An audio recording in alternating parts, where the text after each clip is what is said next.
그리스도라는 이름을 주시고 만유의 구원자가 되시고 그리스도가 되시는 거죠. 자, 이렇게 그리스도 예수의 마음을 품어라. 근데 예수의 마음은 어떤 마음이냐? 자기를 비우고 자기를 낮추는 마음이다. 비우고 낮추고 복종하고 십자가에 죽고, 그러면 어떻게 될까요? 하나님이 지극히 높여 모든 이름 위에 뛰어난 이름으로 그를 세워 주셨다. 모든 사람들이 예수의 이름 앞에 무릎을 꿇게 되었다. 우리가 예수의 마음을 품어야 합니다. 이 예수의 마음은 어떤 마음인가? 자기를 비우고 낮추는 마음이다 그랬어요. 그러면 하나님께서 그를 지극히 높여 주신다고 했습니다. 근데 세상의 이치는 다르죠.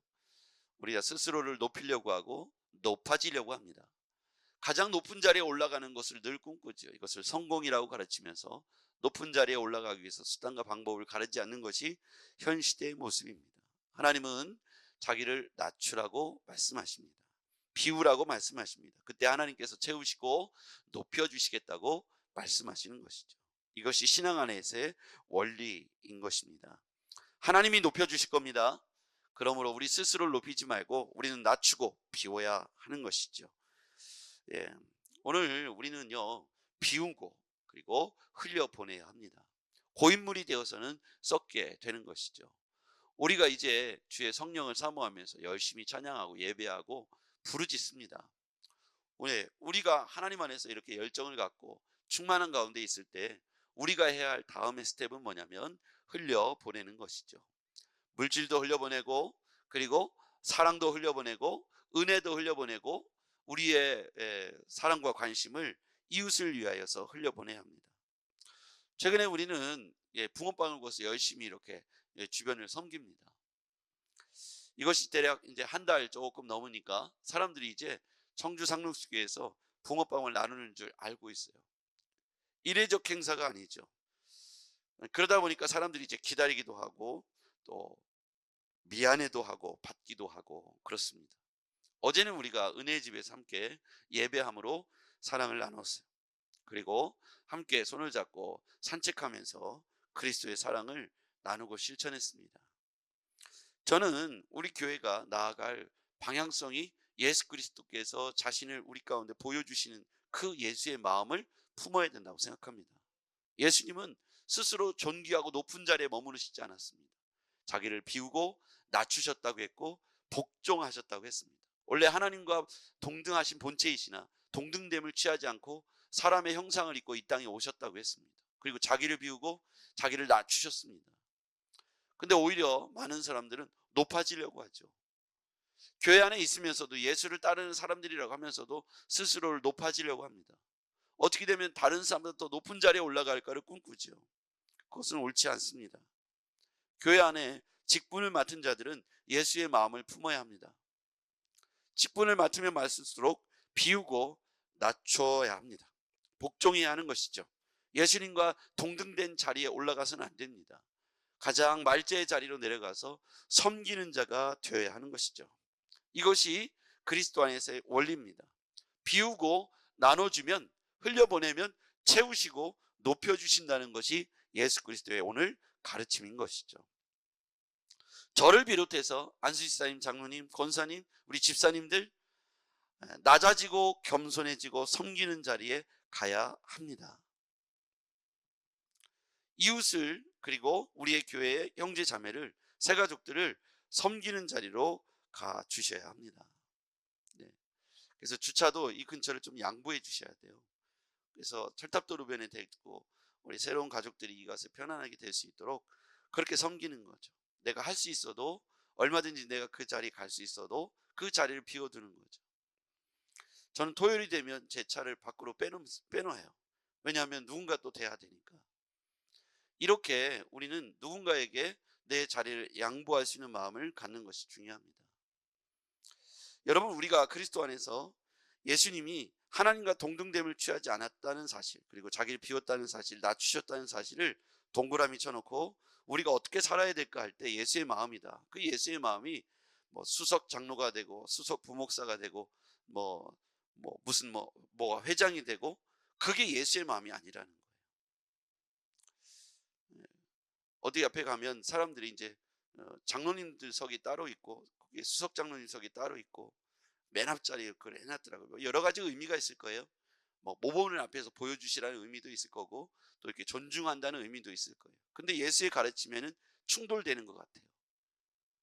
그렇다면 그분들의 자리가 상석이 아니라 말제석으로 옮겨놔야 예수의 가르침이 전 맞다고 생각합니다. 우리가 어떻게 보면 충돌하는 개념들이 굉장히 많습니다.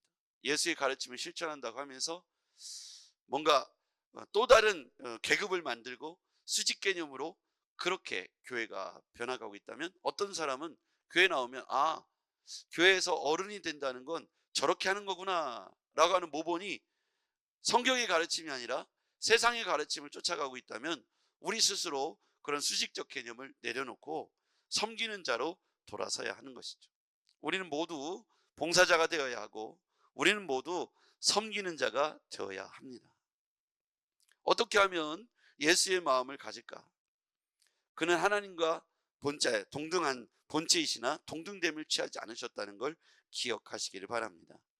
그 다음에 두 번째 가르침은 뭘까요? 첫 번째는 예수의 마음을 품으라는 것이고요. 두 번째는 12절에 나옵니다. 12절. 자, 그러므로 나의 사랑하는 자들아, 너희가 나 있을 때뿐 아니라 더욱 지금 나 없을 때에도, 거기서부터요, 항상 복종하여 두렵고 떨림으로 너희 구원을 이루라. 항상 복종하여 두렵고 떨림으로 너희 구원을 이루라. 우리가 지금 빌립보 감옥에 갇혀있는 사도 바울이 내가 있든 없든 너희들이 항상 두렵고 떨림으로 서로 복종하여 두렵고 떨림으로 너희 구원을 이루라. 그러면서 부연 설명하기를 13절, 너희 안에 행하시는 이는 하나님이시니 자기의 기쁘신 뜻을 위하여 너희에게 소원을 두고 행하게 하시나니 모든 일을 원망과 시비가 없게 하라. 여기서 중요한 핵심 단어는 자기의 기쁘신 뜻. 자기는 하나님의 기쁘신 뜻을 우리 안에 부어주셨어요. 그 소원을 두고 우리에게 행하신다는 거예요. 우리의 소원은 뭐냐? 하나님의 기쁘신 뜻을 이루어 드리는 것이죠. 그럼 하나님이 기뻐하는 것이 뭘까를 우리가 생각해 봐야 돼요. 내가 기뻐하는 게 아니라 하나님이 기뻐하는 게 뭘지를 생각해 봐야 합니다. 하나님이 기뻐하는 게 뭘까요? 우리가 기뻐하는 것과 하나님이 기뻐하는 것이 일치되면 너무 좋은데, 우리는 하나님이 기뻐하는 것이 무엇일까를 오늘 생각해 볼 필요가 있겠습니다. 하나님은 무엇일까요? 하나님이 기뻐해요. 하나님께서 우리에게 새 계명을 너에게 주노니 서로 사랑하라. 예수 그리스도를 통해서 가르침을 주셨어요. 사랑이죠, 사랑. 서로 사랑하는 거죠. 하나님이 기뻐하신 것은 공동체가 서로 사랑하는 것입니다. 서로 사랑하는 거예요. 또 하나님이 기뻐하는 것은 예수님께서 마태, 마가, 누가, 요한복음에서, 사복음서에서 잃어버린 것에 대한 비유를 말씀하셨어요. 잃어버린 한 마리의 양, 잃어버린 드라크마, 잃어버린 집 나간 탕자, 이 세 가지 비유를 말씀하시면서 잃어버린 것이 다시 돌아오거나 찾았을 때의 기쁨을 설명해 주고 있습니다. 그것은 한 영혼의 가치를 설명하고 있는 비유이지요. 하나님이 가장 기뻐하는 것은 천하보다 귀한 한 영혼이 예수 그리스도를 영접하고 하나님의 자녀로 잃어버렸던, 유기되었던, 세상에 방치되었던 하나님의 형상을 닮은 한 개체 영혼이 주께로 돌아오는 거예요. 자녀의 지위를 회복하는 게 하나님의 가장 큰 기쁨입니다. 그 일에 교회가, 우리 성도들이 통로가 되고 연결자가 되고 소개자가 되고 이끄는 자가 되어야 하는 것이죠. 내 형제일 수도 있고 자매일 수도 있고 내 이웃일 수도 있습니다만, 우리 자신뿐만 아니라 우리 주변에 있는 사람들이 한 영혼이 주께로 돌아오는 그 일에 통로가 되었으면 좋겠습니다. 하나님이 이 일을 교회에게 소원을 주셨고 우리 성도들에게 소원을 주셨습니다. 그런데 하나님이 주신 소원과 상관없이 우리가 이 땅의 것을 구하고 이 땅의 것을 채우기 위해서 성공을 쫓아, 욕망을 쫓아 살아간다면 우리는 발목신앙을 벗어나기가 어렵다는 거예요. 어린아이의 신앙, 초보적인 신앙은 이 땅의 것을 구하는 데 대부분의 시간을 씁니다. 하나님이 주신 소원보다는 내 소원을 이루어가는데 많은 기도의 시간을 할애하는 것이죠. 그의 나라와 그의 의를 구하라. 이게 하나님이 우리 교회 공동체, 우리 성도들에게 주신 소원이라는 거예요. 그게 자기의 기쁘신 뜻을 위하여 우리에게 소원을 두고 행하게 하셨다는 겁니다. 우리는 부르심의 이유와 목적을 찾는다면 하나님이 우리 교회와 우리 성도들과 가정을 통해서 주신 이 소원을 이루어 드리는 주체가 되어야 합니다. 여러분과 제가 오늘 하나님의 마음을 시원케 해드리는 성도들이 되시길 바랍니다. 하나님의 소원을 기쁘시게 하는 거예요. 하나님의 소원, 하나님의 우리 안에 주신 이 기쁘신 이 뜻을 이루어야, 하나님의 기쁘신 뜻을 위하여 우리에게 어떤 소원을 주셨는데 이 소원이 하나님을 향하고 있다는 거예요. 그런데 우리는 이 땅을 향하고 나를 향하고 있다면 그 소원과 어그러진 잘못된 방향으로 가고 있는 것이죠. 그리고 15절, 이는 너희가 흠이 없고 순전하여 어그러지고 거스리는 세대 가운데, 이 세상이죠. 거기서 밑줄 그으세요.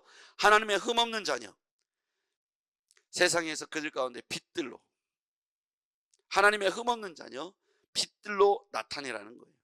그리고 사도 바울이 옥중에서 무엇이라고 소원을 또 말했냐면 16절, 생명의 말씀을 밝혀 나의 다름질이 헛되지 아니하고, 바울이 열심히 수고하고 열심히 복음을 전하고 매를 맞고 옥에 갇히는 모든 수고가 헛되지 아니하므로 그리스도의 날에 내가 너희들을 자랑할 것이 있게 하려 함이라.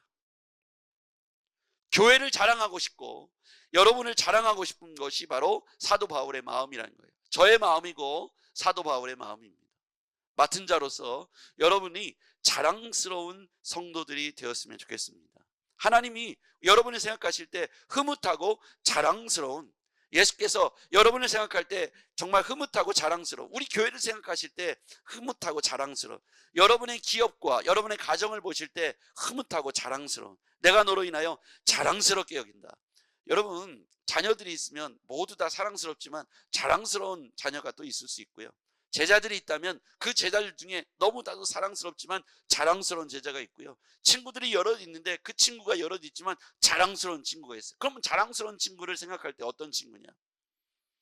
뭐든지 잘하고 엘리트가 된 자랑스러운 친구, 보통 그렇게 생각할 수 있는데, 자랑스럽다는 건 열악한 환경 속에서 꾸준히 실패를 거듭하지만 꾸준히 그 일을 해내면서 그 열악한 환경 속에서 해보려고 아둥바둥 치면서 그 고통의 고난의 그 순간들을 이겨내면서 마침내 우리가 추구하고 바라는 그것에 이루어낸 친구를 보면 자랑스러운 거예요. 하나님, 네가 참 자랑스럽다. 제 제자 중에도 제자가 얼마나 많겠습니까? 15년을 전사 사역했으니까요. 그 중에 자랑스러운 친구들이 있어요. 그 친구들은 뭐냐면 어려운 가정 환경 속에서도, 믿음의 핍박 속에서도 꾸준히 그것을 이겨내고 마침내 지금 신앙의 아주 아름다운 가정을 이루어내고 자녀들을 키워내는 걸 볼 때 나는 네가 자랑스럽구나. 저 이렇게 말을 해요. 야, 이 집사, 나는 네가 참 자랑스럽다. 네가 그렇게 끝까지 그 자리를 지켜내고 믿음으로 이겨내려고 애쓰는 너의 모습을 보니 너무 자랑스럽구나. 야, 누구누구야, 정목사, 나는 네가 참 자랑스럽구나.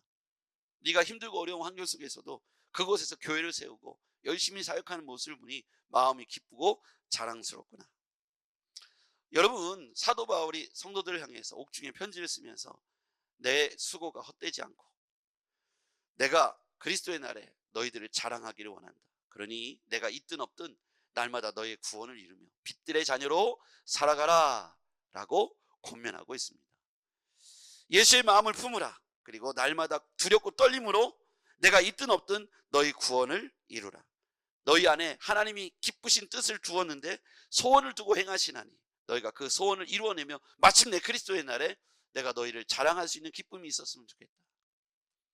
저와 여러분에게 던져주는 메시지라고 생각합니다.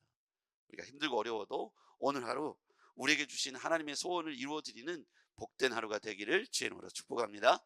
기도하겠습니다. 참 좋으신 주님, 고맙습니다. 오늘 우리 안에 하나님께서 말씀하신 주의 음성을 듣습니다. 사도 바울의 옥중 서신을 통해서 지금 이 시대에도 동일한 말씀을 주신 줄 믿습니다. 하나님, 우리에게 주신 이 소원을 거룩하게 이루어드릴 수 있는 오늘 하루가 되게 하옵소서. 예수님의 이름으로 기도했습니다. 아멘.